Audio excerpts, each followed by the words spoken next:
Hello, good evening, and welcome to the Talkin Kop. It is a Liverpool transfer show. No transfers have happened, but we've called it a transfer show because we're going to chat around transfers, bids, potential bids, all that sort of stuff.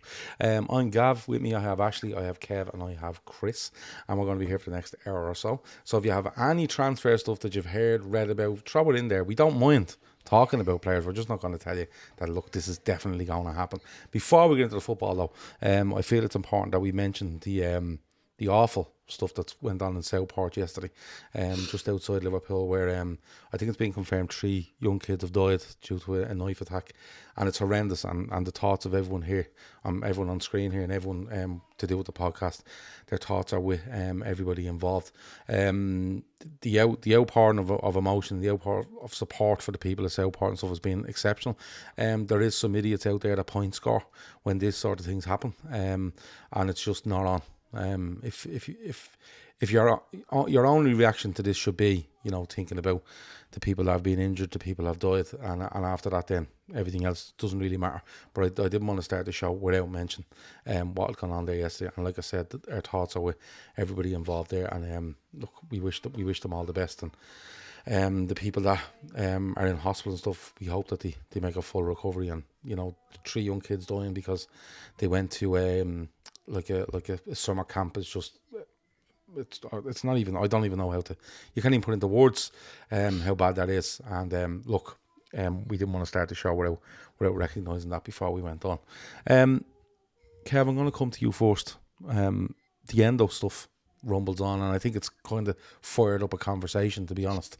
Apparently we've turned down a bid of around £11.5 million from Marseille. That was a couple of weeks ago before they signed Berg and one other player. But it's kind of, it's stoked up this kind of discussion around Endo, his future at the club, his role at the club, and should we, like, if the interest is there from clubs other than Marseille, should we be looking to cash in on it?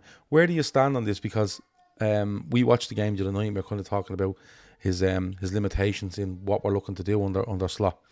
Just going off 45 minutes, to be honest. But it really has fired up something in people where they go, take the money, and we can use it somewhere else. There's no point in taking the money unless you got something else lined up to fill the gap that he's leaving.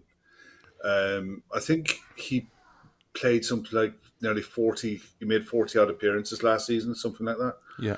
So it's not as if it's someone who only made a handful of substitute appearances. If you're gonna, I understand the desperation for people to have something to talk about, but they told us at the beginning in his first press conference, July is going to be a barren month. If anything's going to happen, it's going to be in August. I find it odd that it came out at all, unless it came out from the Marseille side, which is possible. But I think if there is a possibility that you can get someone in who fits better, then yeah, it wouldn't be beyond the realms of possibility that you see Endo leaving. But it wouldn't be the first one I'd be saying, yeah, he has to go. You have to have players lined up to come in first, and I think we all know that we need to bring in at least 2 before you even think about selling anyone. Yeah. So I expect August to be busy in the ins and outs, but I wouldn't like to say, yeah, he has to go because he doesn't fit. That game the other night, it's frustrated the life out of me because it was literally a training game. It was we didn't play with a striker after he told us in the post match afterwards that we only played the way we did because we didn't have a 9. Well, we learned nothing about from that. If you're playing with a striker and 3 in midfield, you're not building out from the back the way we built out from the back the other night. We built out from the back in a 4-2-2, and we split the pitch in half. If you're playing with one central striker, you're not playing like that. You're not building out like that. So, for all the training work that they've done in mini pitches while they've been together, they must have been doing it with one eye on having a number 9 up front and building out that way. And then all of a sudden they're asked to play with 2 false tens, two number 10s, no 9, and 2 wingers that are holding their width. And then there you go, try and play out like that. But you see, It was just weird. It, it And was a bit no weird. one looked comfortable playing it. No, No one no. looked comfortable. I think when it comes to comfort or people looking comfortable, I didn't pay too much attention to the front four the other night, right? Because that front four in Szoboszlai, Elliott, Salah, and Carvalho, it was a really kind of we'll try different things, but I did watch the defense and I did watch the midfield and the Endo thing. It was what we were trying to do, just didn't suit. It was you had to be really sure in your touch and you had to be really quick in it. And I don't think sure in his touch fine, but sure in your touch and then being pressed, you need to be a bit quicker. And I did think it showed his limitations. And look, that's where this whole thing is struck up. Chris, I think if Jurgen Klopp is still in charge of Liverpool, I think there's a bigger argument to go. Look, you keep Endo there. He knows what we're doing. He knows what we're at. He played 40 games, like Kev said. Bringing someone in new into it, it's another person you have to kind of bring in and show him how it's done and stuff. But it's not like that. They've played one game under Arne Slot. They've had 4 weeks of training. So the argument coming in now is, look, even if you let go of Endo and you bring somebody in, they're only 4 or 5 weeks behind Endo. That's it. They're not a year and a half, or they're not a year behind them. They're 4 or 5 weeks behind them. But where are you on this? Because, maybe someone comes back, someone sees that the bid's gone in and Liverpool have already rejected it, but listen to it. Where are you? Do you think... I'll put it to this way, Chris.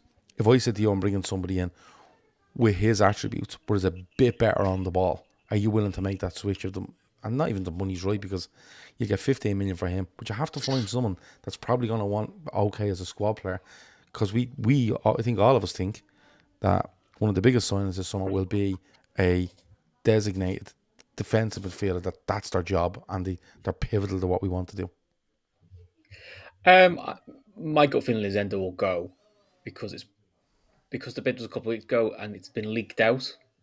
There's normally a reason behind that. Liverpool don't let a lot leak out, and it was all the usual big boys connected to Liverpool were talking about it. So normally something like that's leaked. It's leaked for a reason, which says we're in the market for somebody else, and he can't do what Slot wants. I know what Kev's saying is that's probably not a way we're going to play, but I wonder if that was a way of challenging a few players to do stuff out of their comfort zone, a bit of testing their limits, because you could see what they could do in training. They could do that form in training, so maybe it was a bit of a testing limits. And he did sort of indicate there were a couple of players, he didn't name them, but there were some performances that he was none too happy with. So you wonder if he just pushed a couple of players that way. In terms of this number 6, I think it depends what type of number 6 you want, because when everyone describes number 6, they all default back to Rodri, which you're not going to get because there isn't another Rodri. But I think the way Liverpool want to play under Slot, I think our holding midfield or central defence midfield, whatever way you want to spin it, is probably more an Alonso style midfielder than, say, a Mascherano destroyer. I actually think we want someone who's more comfortable, take the ball on the turn, and can set stuff up, because I get the impression a lot of the play will go through the middle too. Yeah, I agree with you. I agree with you. I don't think that suits Endo's game. Endo would be great for Slot if we're 2-0 up and you want to see a game out. Listen, throw him on and just say, look, keep it out. That's where I am exactly on it. If you want to keep him for that, sound, because actually he did that really well. Yeah. I agree with you. I don't think it's a Mascherano type destroyer they're looking for, but I don't think it's an Alonso either. But he's more towards Alonso than Mascherano. I think it's somebody. I don't see somebody as this number 6 quarterback type that's spraying balls all over the place. I don't think that's where he wants to play. I think he wants somebody that when you give him the ball, they can one touch pass, boom, boom, boom, ping it to fullbacks, centre backs, whoever it might be, the little ones around the corner to your 2 number 8s or whatever it might be, and just keep it. Not ticking over, because I think when people think you're ticking something over, it's just they're very kind of limited. It's not. It's somebody that's going to be the focal point of in that small area of the pitch, and then like a metronome, isn't it? And part of it is to get you out there and get beyond, and then you start hitting your 2 advanced midfielders and your 3 attackers, and then you look like then Klopp goes and plays. And I don't think Endo fits it, but against that, I don't think Endo doesn't fit it to the point where you just bin Endo, because and I'm not saying you can't get a better player than Endo. You probably can, But can you get somebody that's going to come in and you go, you're coming in now, and just to let you know, we're playing with one defensive midfielder, and that guy is going to start all the time. Ashley, where are you on it? Is it simple enough to say, boom, get him out, bring someone else in? My biggest thing is somebody coming in and expecting to play. I mean, I Liverpool news doesn't get out without a reason. I mean, it may have come from the Marseille side, but in general, this kind of stuff does kind of have an ulterior motive behind it. And if that is to let some clubs know that, hey, like, if you're interested in this type of a player, we do have one that we'd be willing to listen to offers for. And that's kind of where I think that news comes from. But on the same side of things, like, I want to get someone in the door before we sell him. I think I just froze. No, you're okay. There we go.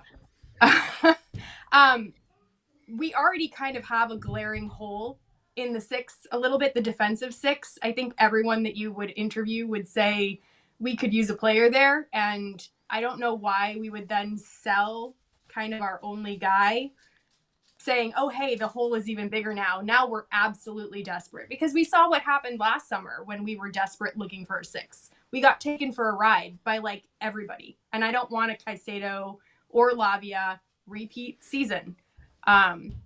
So, I mean, it's obviously easier said than done. These guys don't grow on trees, and you're not going to just find Rodri. But I do think that if you're going to upgrade, you're probably going to want to get him in the door before you start selling Endo. And I do feel a little bit bad for Endo because, you know, he was very much a Klopp player. And, you know, with this system, I do think he stands out as sort of the one that doesn't fit so far.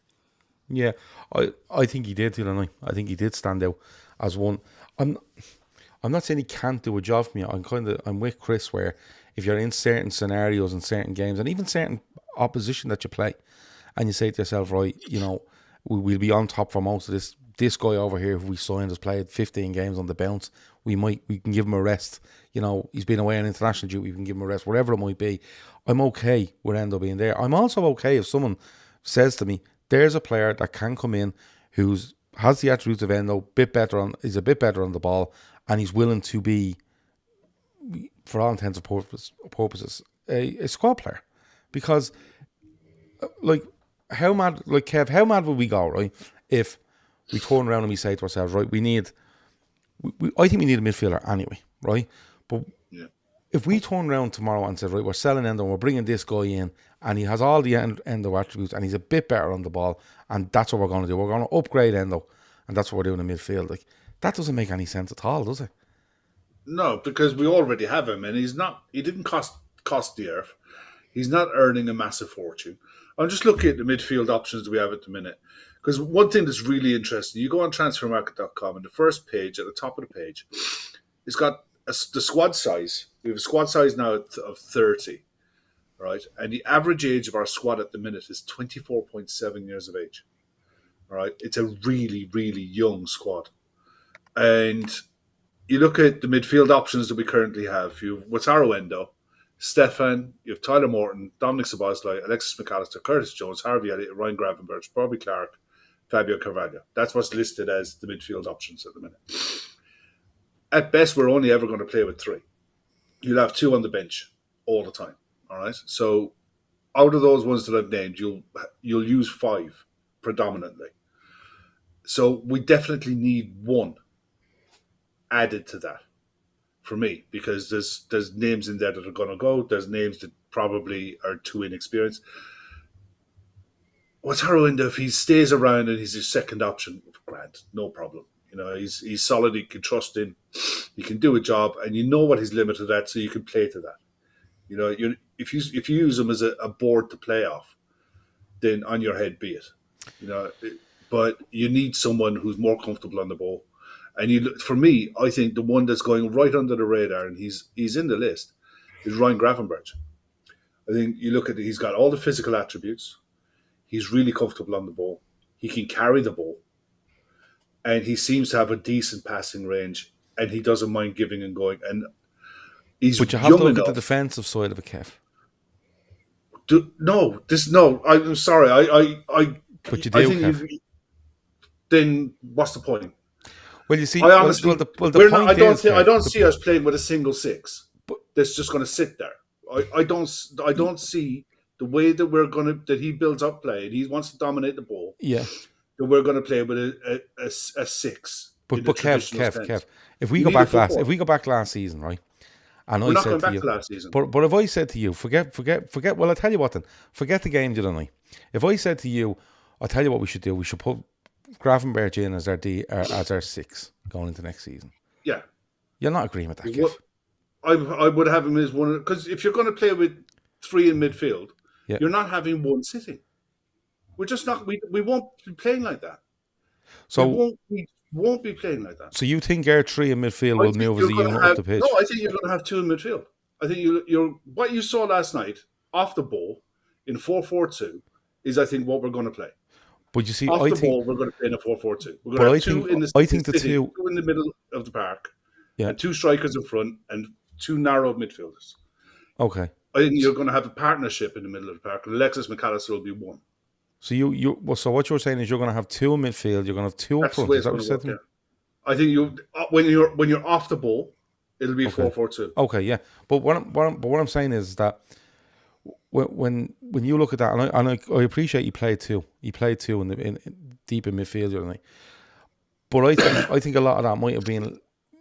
I'm not saying a lot, but I think some of it might have been because of what was going on further up the pitch. It's You know what what I he mean? did at Fine Art as well. I'm okay. Yeah, I completely get that. I'm okay if you said to me, if you came in and you said to me, we're going to play two holding midfield, right? As they call it, right? two and you central put Gravenberch in there. I'm absolutely fine with that, Yeah. right? But what I'm saying is that I still think if you put Gravenberch in there, right, I still think you need a better six than what we have I right definitely now. 100%. And I mean, and that this is me trying to get Alexis McAllister over deep line midfield. That's in my head, you know. I'd love to see him in a 10, but I just don't see.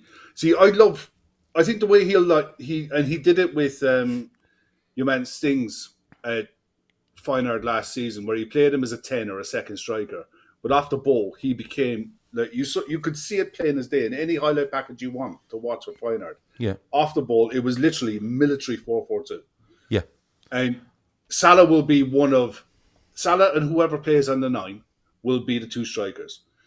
But when we're on the ball, Gertrude last season played inverted. Trent will play inverted. yeah. But I still want somebody. Alexis McAllister will push up rather than Trent. But I think Gravenberch can play that role, and I think if you swapped out Gravenberch and put McAllister in there, I think he can play that role. I even think you put Szoboszlai in there. I think he can play that role. But I still think you need somebody that in their mind, their first thing is to protect this side. Right, I genuinely do, and I don't think, and you have to couple that. That's why I'm asking about the defensive side and maybe on the ball. You have to couple some defensive nous with ability on the ball, and I think Endo has defensive nous, but I don't think he's ability on the ball. I think Gravenberch has great ability on the ball, but I'm not sure he has the defensive nous. I'd have doubts. Traditional centre mid. I'd have doubts over McAllister's defensive nous as well. Yeah. So what I'm saying is that if you bring in, I don't mind if you play one deep, two deep, fucking do what you want, but I would like somebody, because of the style of play, I would like somebody that can come in there and go, excellent on the fucking ball, can take the ball in any situation and not lose it, right? And as well as that wholesome attributes that Endo has. That's all I'm saying. The younger version of Thiago is perfect. Someone who's comfortable on the ball, who can give it and go, and who can nick the ball, win it back. Yeah, Thiago was really good. The main mantra of a centre mid that I think we're going to be looking to try to sign is you look after the ball. First and foremost. Yeah, 100%. Everything else, positionally, shape, everything else like that, you'll learn. Or you already know, because the one thing that I read today, I don't know how true it is, and it's literally copy and paste from every year on the clock. They're looking for someone who's up to 24 years of age, who's played at least 100 to 200 games. So someone who knows their way around the pitch and is experienced. Similar to what we signed in Szoboszlai. Pardon me. So if what you're looking for is, and what I think they should be looking for, is not a jack of all trades, but someone who's a proper, what you call a central midfielder. You can do everything, you know. I don't think you pigeonhole these number sixes or an 8 or a 10. You have to be able to do it, to be comfortable doing the lot.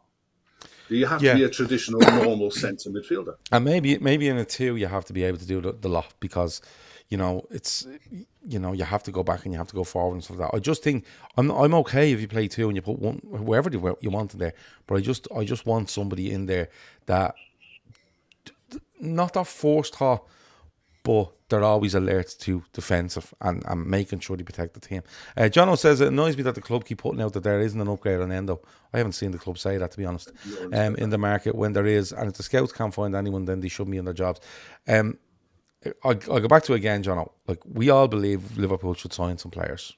We all believe. I think if we went around the table here and possibly in the chat, I think most people are saying centre-back, a midfielder, and maybe a forward, right? Some would want a forward. Some, if you sell one, you might buy one. We're absolutely like 100% behind that idea, right? I don't think the club have come out and said we can't find an upgrade on it Wataru Endo. If they have, I apologise, but I haven't seen it. And if the scouts can't find anyone, listen, Liverpool have told you there's nothing happening in July, and I'll say it for the last time. If we get to the 1st of September and this squad sits as it is right now, you won't hear anybody louder than us going, what the fuck are they at? Right? So, please fucking stop telling me that the club are telling you these things. The club are telling nobody fuck all. End of story. Like, Fabrizio Romano is tweeting out there going, I understand Liverpool might try sign 3 players. I understand Liverpool are working in the background. He hasn't a fucking breeze what Liverpool are doing. The same as me, you and anybody else. So, listen, the club aren't telling you anything. Nothing.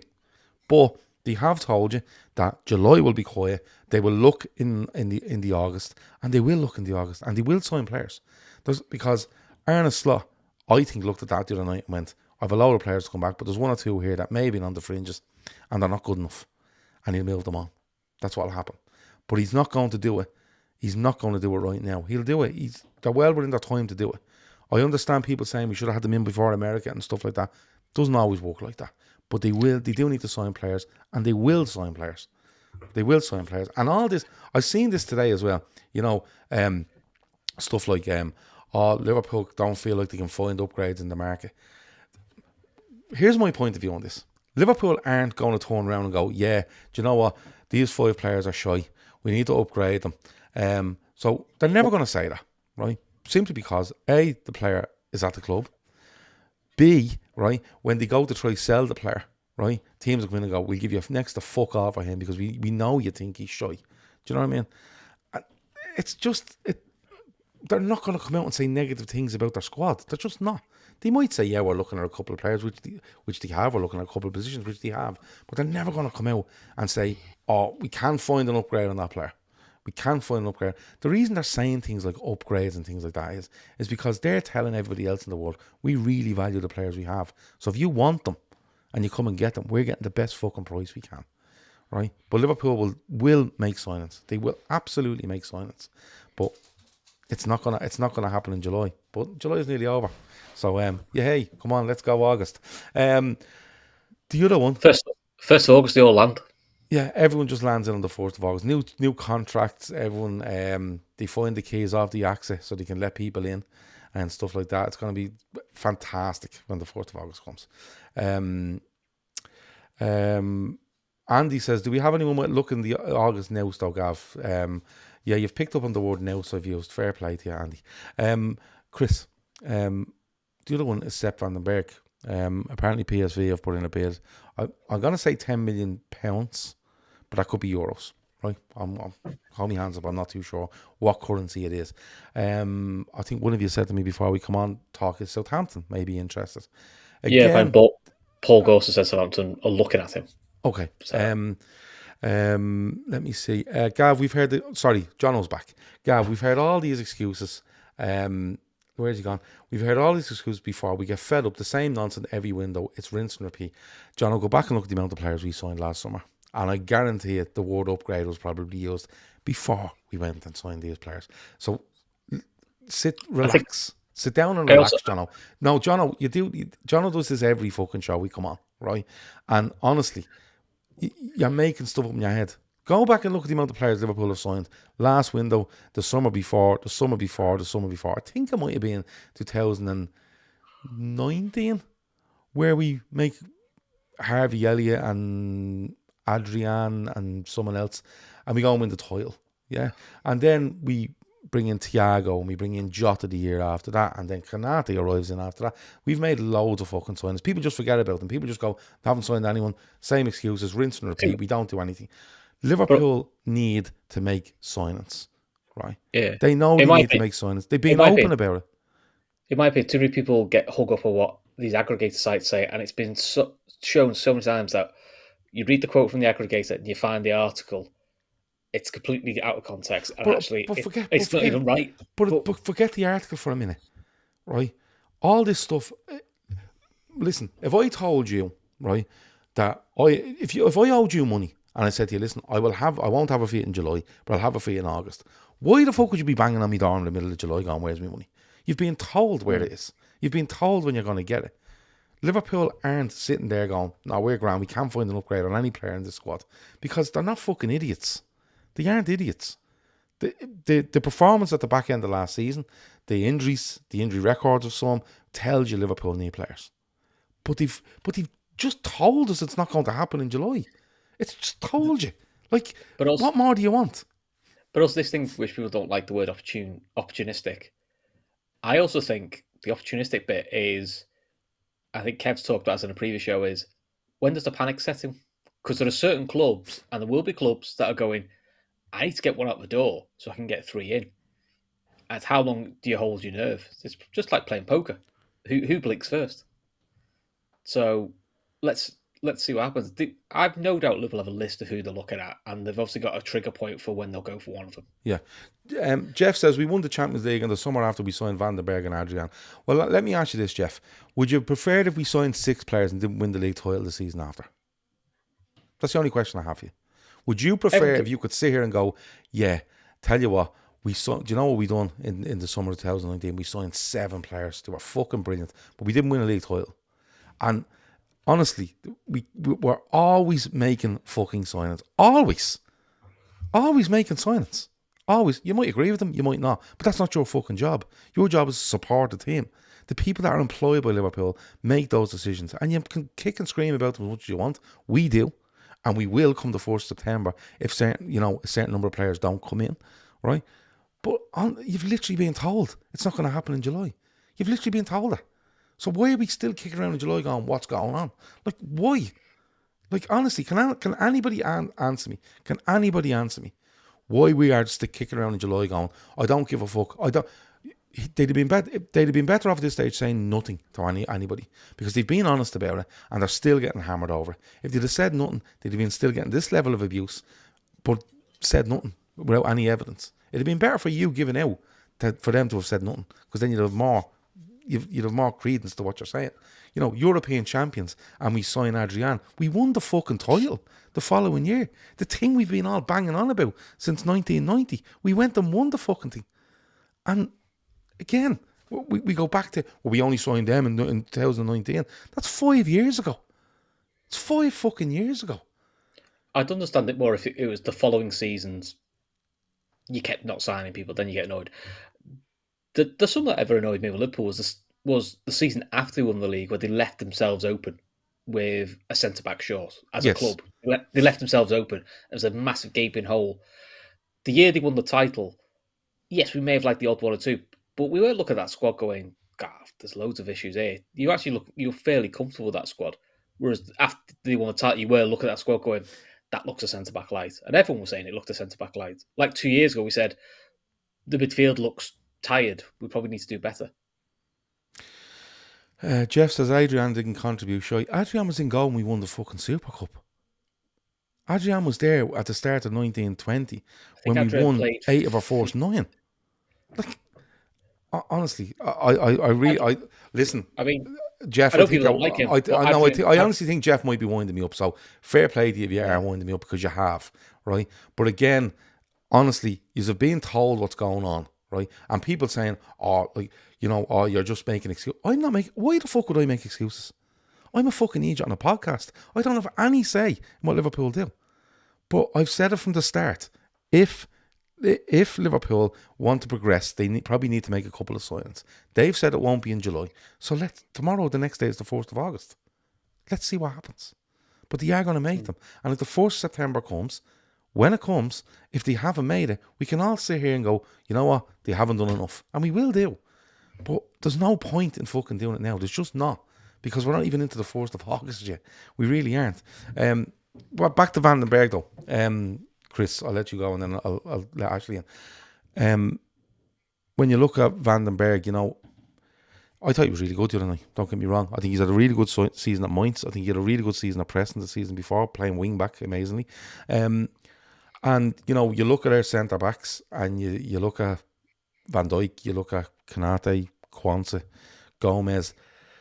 It just doesn't feel the right time for me that Liverpool turn around and go, yeah, we're making Sepp Van den Berg a first team centre back, where you need to call him possibly for a significant amount of time. It just doesn't feel right to me. I think his timing is just all wrong here. Where do you want Sepp Van den Berg? Do you think Liverpool hold out for a certain amount of money and then, yeah, that happens? But again, you need to go and sign a centre back. It's a bit like the end of one. I think I'll be amazed if we don't get a centre back and then I think he goes. I think he's lined up. Also, he's a good PSR diddle because he's classed as homegrown, so it's pure profit, which also helps. So I think he's one of those classics. You sign and you flip him, and we make a decent profit on him. So I'll be surprised. But the good thing is, he does seem to start. There seems to be a lot of noise around because he did well in Germany. So PSV, Southampton, there's a few clubs that are looking at him. So I think that'll help. So I'll be surprised if he's there. I mean, if he does stay, he's going to be fifth choice. It's not, he probably won't even kick a ball. I think he knows that. I think that's why he's been dropping the hint that he thinks the price is too high, because I think he knows he's not going to play much. And also, I don't think the club are naive enough to go, listen, they saw a gem in Kwanzaa, and Kwanzaa got a lot of game time and did really well. And listen, he's saved the club a fortune because, he will be used a lot next season. But at the same time, you can't assume that every youth player or young player is going to have a Kwanzaa season. You've got to have, some future proofing in that sense. Who that centre back is, I have absolutely no idea, because there's a few different options you can look at, but we'll see. Actually, when it comes down to the centre backs, my whole reason behind the Sepp Van den Berg thing is that, if we were sitting here with a 30-year-old Van Dijk, an always fit Konate, an up and coming Kwanzaa, and a Gomez that, probably 2019, 2020 Gomez, who actually plays centre back for Liverpool because he doesn't do it anymore. I'd be saying to myself, well, maybe we just, Gomez is going to do stuff in other places. We can put him in there because the other three are so dependable, that he's a good squad option. But when you look at the centre backs, Van Dijk isn't getting any younger, and did need and was given rest during last season. Konate's injury record speaks for itself. I think Kwanzaa is so fucking good, but again, he's still only 19 years of age, and you probably need another season in him where you go, yeah, he's absolutely fine now. It just feels to me if Liverpool are bringing in a centre back, I don't see it being Van den Berg being pushed up the pecking order. I see Van den Berg going out. Because of the timing for him and where he is in his career, and somebody coming in that's actually going to really push and really, really push to be a centre-back at Liverpool at the start of this season, or a genuine successor to maybe the likes of a Van Dijk, or even a Konate if the Konate injury situation continues. That's where I am in it. I don't know where you are. Yeah, I mean, we just had a conversation about how a lot of us were upset that they didn't future-proof earlier. I think that Van Dijk is a position that they're going to need to start to future-proof. And I think that's who they need to bring in. They need to bring in someone that can challenge and learn from Van Dijk while he's here in the club and can take some of the minutes off of him, because he played a hell of a lot of minutes last year. He was up there in the top, I think, 5 most played players. And whether we like it or not, those days are coming to a close. So we really do have a very specific need for a type of center back. And Vandenberg has been great, but I don't think he's that guy. I do, however, think that he is one of our most saleable assets. And I think that it would be really foolish for us to just sell him on the cheap. He was, by all accounts, one of the best young defenders in the Bundesliga last season. And, he's got suitors. And the price, I know that, you have reporters saying, oh, it's high. It's not that high when you compare it to what some of the other teams are paying. Like Southampton paid Manchester City $20 million for Harwood Bellis, and he has less experience than Sepp Vandenberg. So I don't think they're pulling these numbers out of thin air. They clearly, we wanted Edwards and Hughes to do their thing, and part of that was getting top dollar for young talent. So, we can't sit here and complain that that's what they're trying to do. Because I guarantee you they'll probably get some sort of deal, maybe with add-ons, but it'll be around that 20 million mark for him. Well, you look at Everton. Everton have signed the centre back O'Brien for 20 million from Lyon. Yeah, exactly. And like honestly, 20 million is now like a 5 million signing. Let's be honest about it. That's what it is. 20 million gets you nothing in today's market.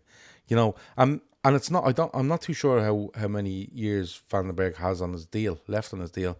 But I would be tempted to say 2. Yeah, I was going to say 2. Yeah, he's got 2 years left in his deal. It's probably crunch time because yourself, once it gets into 18 months and then it's like you're getting next to nothing for him next summer and then he'll go the year after. But where do you, Kevin?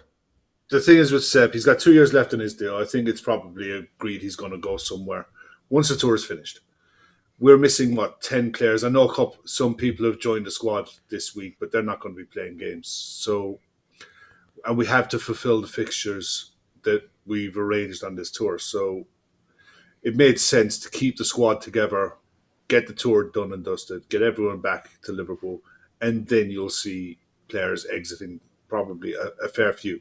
Sepp will be one of the first ones out the door, and he won't be short of offers. He'll have offers from the Bundesliga. The thing is with PSV, apparently the links were that he was going to be their... it was going to take a record transfer fee for PSV to get him. And whether they're willing to spend that much money on a centre-back, it might just be a case that it might be priced out of a move to PSV. But there will be other clubs who will be able to pay upwards of €15 million. But I agree with Ashley. I think they'll do a deal where they'll take a reduced fee for a higher percentage on a sell-on clause down the line. Yeah, to make it up otherwise. But he won't be at the club. He'll be gone. He'll be gone once the tour is over. And you know what? It's not me. I think he's good. Yeah, no, I think he was really impressive the other night. I think he was good in the air. He was quick along the ground. I think he misplaced one. He didn't misplace a pass. He lashed a pass at somebody from about 15 yards away, and like it was like those things. You try to control a ball that's coming at you at 100 kilometers an hour. It was like that. I think it might have been Jones or Endo, and it just bounced off because it was ridiculous how quick he hit it. Yeah. But it's not when it comes to Sepp Vandenberg. I'm not on the kind of up on this horse where I say get him out. It's not that. I just think the timing for him is wrong. I think do you know what I mean? It just feels like there's not a space there for him. No.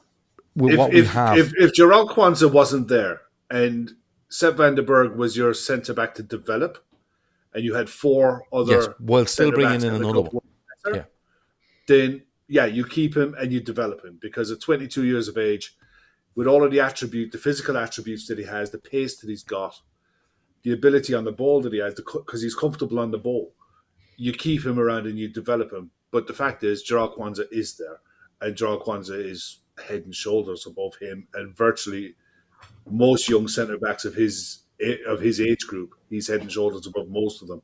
So look, you make your money, and you look to reinvest that into starting centre back in the next week or so. David asked the question: how do Everton spend 20 when they're at 1 billion in debt? I don't think they're quite 1 billion in debt. I think they do owe around 500 or 600 million now. The reason Everton can spend that 20 million is because as of now, they owe serious money out to a very select couple of groups, but they and it was Kev that put me onto a podcast, The Price of Football, which was really good. If you get a chance to listen to it, go back and listen to it. They're really good, these two guys.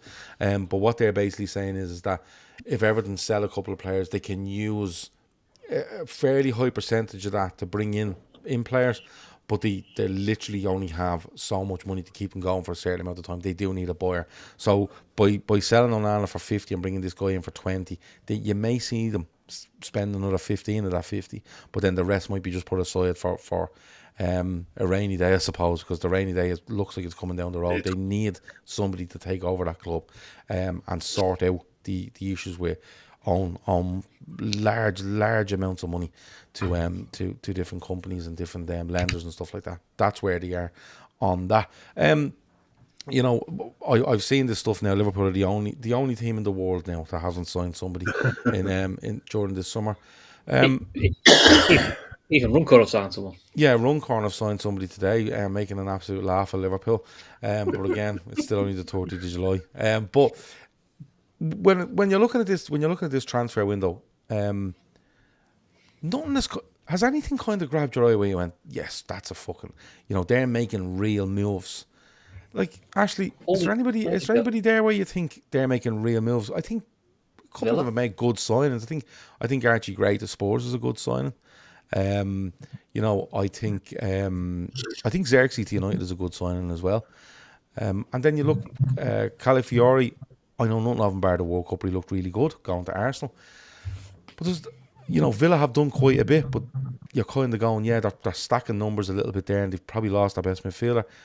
Is there anybody out there where you think they're really, really making moves? I don't know if there is.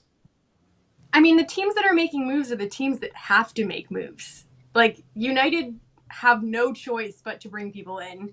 And same thing with Villa. Like, they need the bodies in the door so they can compete in the multiple competitions that they're going to be in next year. I mean, I think a lot of people, they might have one in the door, which makes it look like we're the odd man out, but most people I think are waiting till August.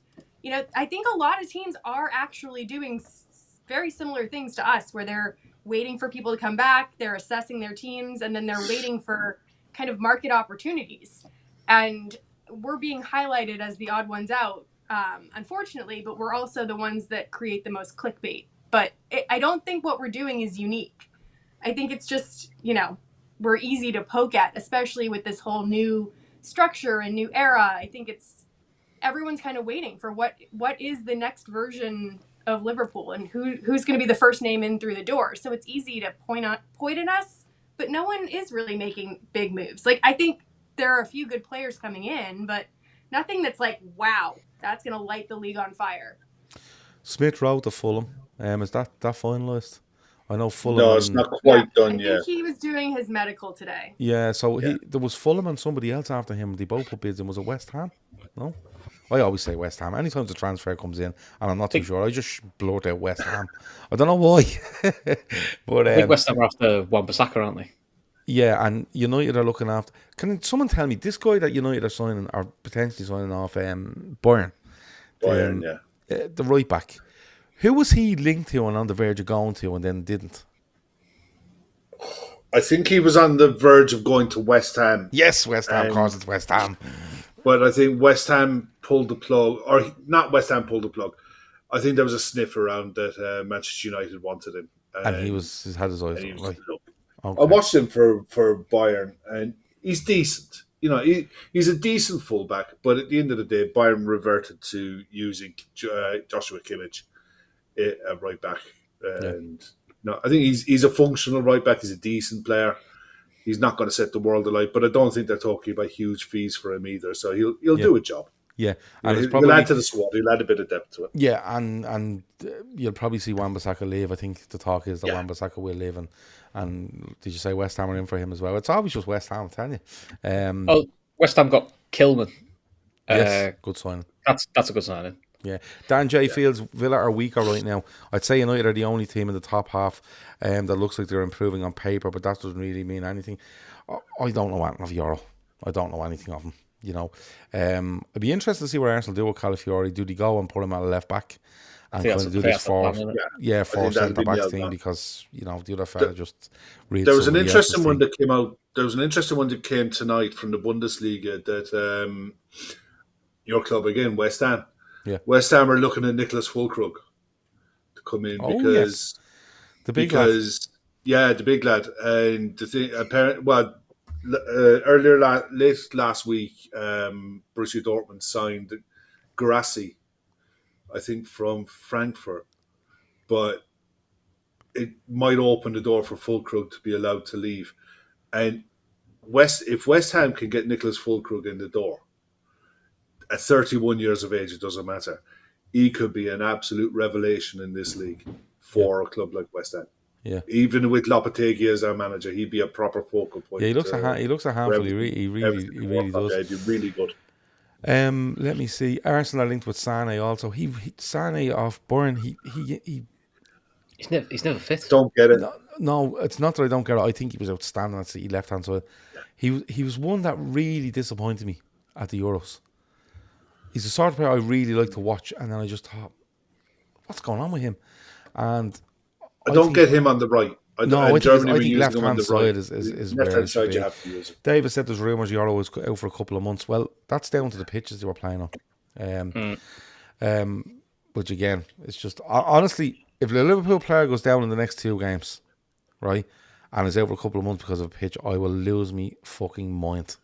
But yeah, there's been some good signs in there. Andre's being linked with Fulham again as well.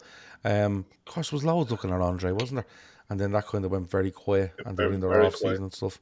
Yeah, so that's another player that's coming on the radar again. Looking forward to Liverpool, and they play tomorrow night, don't they? Into Thursday morning. It's Thursday morning. Yeah, 12:30. Against Arsenal.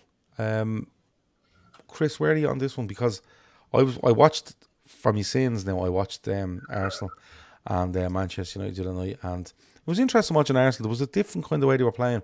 A little bit more direct, I thought, which was interesting to watch. But while I was watching it, I'm not getting into Manchester United, but while I was watching it, I was kind of going, fuck, they have an awful lot of players back compared to what we have back. I was trying to work it out, and I was saying to myself, right, Saka, the 2 keepers, Saka, Rice, and there was one other, Saliba. And I was like, bar that, I think they're all there. You know, it's going to be a tough test for Liverpool tomorrow night against them. I think so. I think it's more, again, style of play, how they cope against a higher level caliber side, because I don't expect Liverpool to win that game because, like you said, Arsenal are about 4 players away from the full squad, whereas we've got about 10 or 11. I think Canati and Gravenberch arrived in America today. Talk is they'll probably get some minutes against Man United. The only potential positive news is apparently Jones might be training tonight.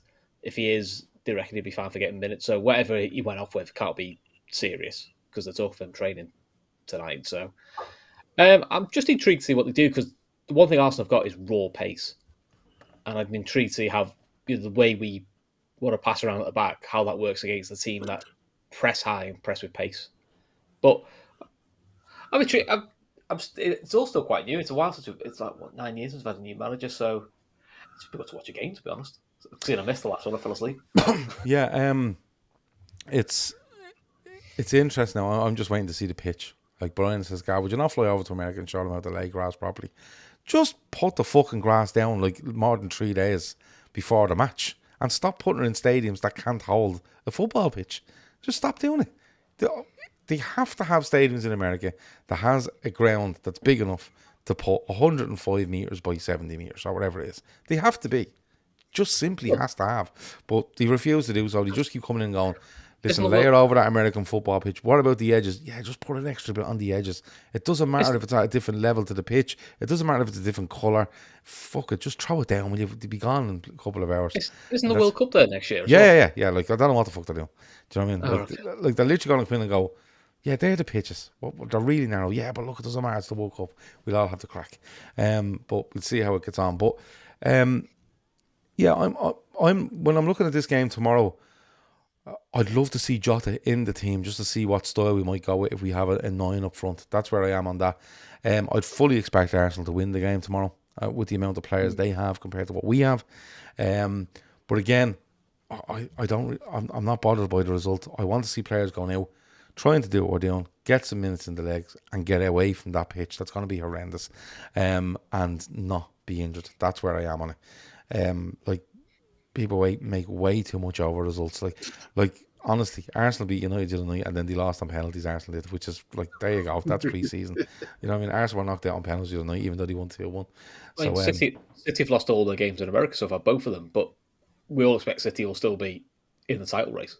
You know, it means nothing. I don't know. Sure, they're only 14-1 with Paddy Power to be relegated next season. Okay, now. Yeah, emoji eyes. Ashley, this game tomorrow. Did I speak to you about this game tomorrow? Probably did I? Can't remember. But go on.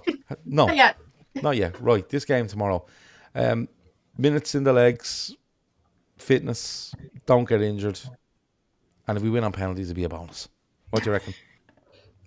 Yeah, I mean, we might lose the game and win on pens. That might happen. I think this pitch is probably going to be quite similar. I think it's a hybrid pitch, and yeah, I wouldn't expect the world from it. I think it was interesting to see in the game that just happened that he played a lot of players for 60 minutes. I was expecting more of like the 45-45 split.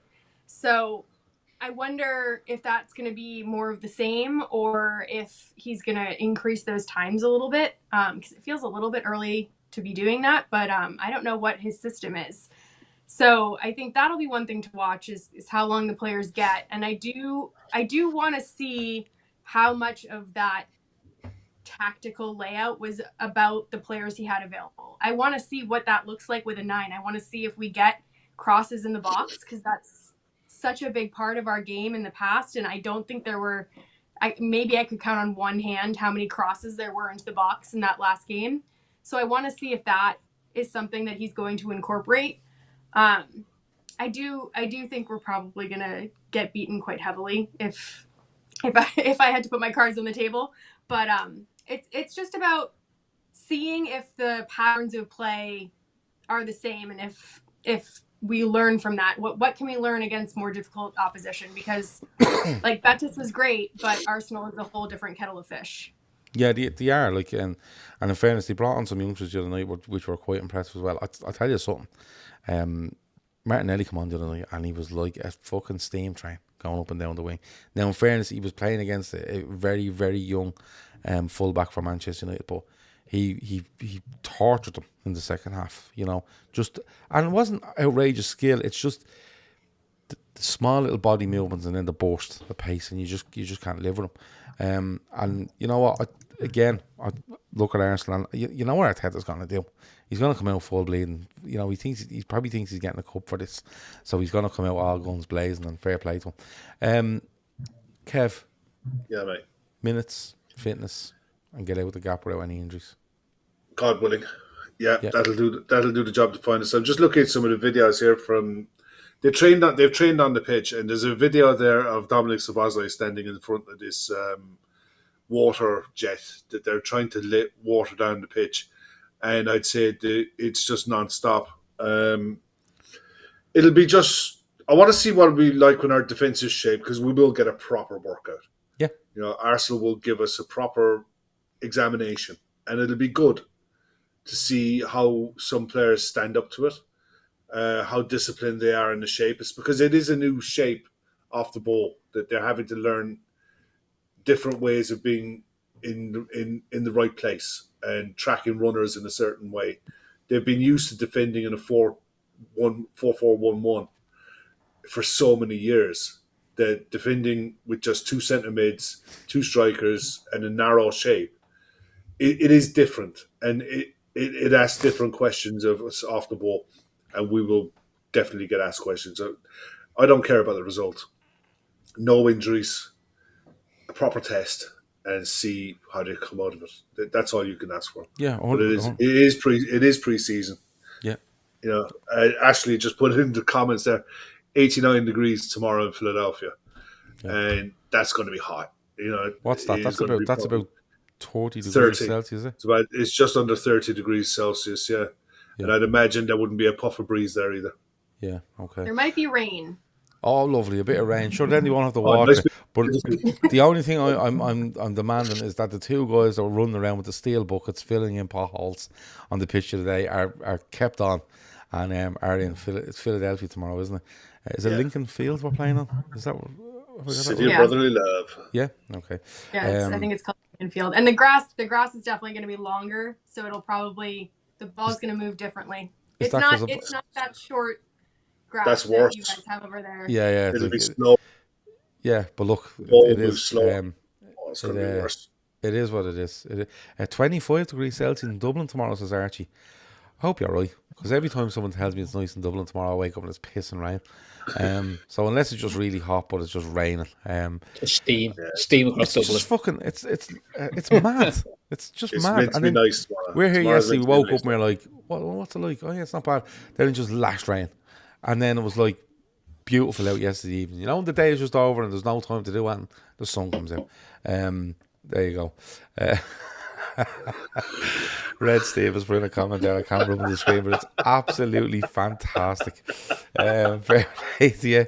That's absolutely fantastic. Anything else before we go, guys? We've hit about an hour. We're just close to an hour. Kev, anything else before we go? Yeah, just relax and don't pay any attention to social media until middle of next week. Well, until they come back. When they all come back to the AXA, start perking your ears up a little bit, because turn your alerts on, because I think you'll see a lot of stuff start to happen. Yeah. All right. Chris, anything else before we go? I've signed my extension with you lot, so that's always good, isn't it? Yeah, 100%. So we pushed a hard bargain, but we got there in the end. So you're happy? Yeah. Good. Not so much money as I was hoping, because most of it was for Ashley's locations. Well, no, we have to. We had to keep some of the money to buy Matt some internet. Most of us for what? Ashley's what?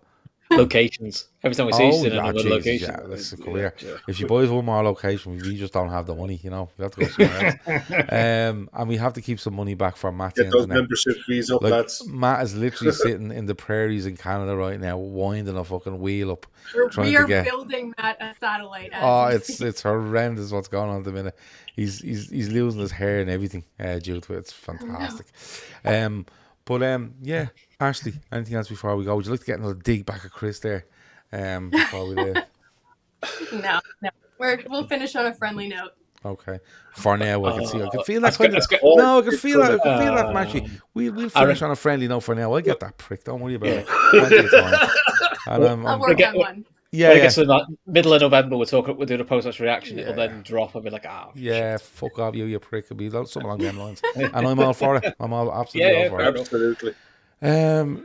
Yeah, that's it. Thanks a million to everyone in the chat. It's been eventful. Thanks to Red Steve. He has listed me as 32, which I'm really fucking happy with. In fairness, I've just realised that. Thanks to Kev, thanks to Ashley, thanks to Chris. Tomorrow, we won't be doing a watch along for the game, but we might do a build up to it. We might try pick teams and different things. We'll see how we get on tomorrow night. And as I said, we'll bring as many shows as we can between now and the end of the week. And then we're into August, and then it gets juicy. Then it gets fucking juicy. Juicy August, we're going to call it. And that's when it's all going to kick off. 11 in, 14 players out. It's going to be fantastic. Thanks a million for watching. As always, like, subscribe, comment, become a member if you like. We value it every time you come in. It's always good. It's always a good chat, and you're always respectful, in fairness to you. So we like that as well. Talk to you in a bit. Over now.